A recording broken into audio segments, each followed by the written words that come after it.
আসসালামু আলাইকুম। আবারও চলে আসলাম নতুন শাড়ি নিয়ে। এই শাড়িটা একবারই নতুন কালেকশন করা হয়েছে।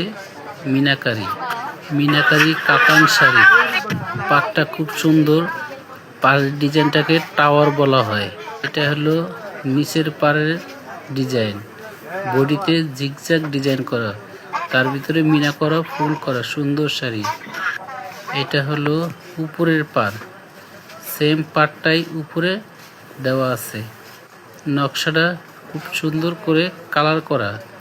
এখন যেটা দেখতেছেন এটা হলো আঁচলটা খুবই গর্জিয়াস বেনারসি স্টাইলের, ভিতরে মিনা করা মাল্টি সুতার কাজ। যার ভালো লাগে শাড়িটা দেখে অর্ডার করতে পারেন। অর্ডার করলে ডেলিভারি চার্জ সহই আমরা পৌঁছিয়ে দিয়ে আসবো। এটা হলো ব্লাউজের হাতা এবং ব্লাউজ পিস। শাড়িটা পছন্দ হলে আমাদের দোকানতে এসে নিতে পারবেন, অর্ডারও করতে পারবেন।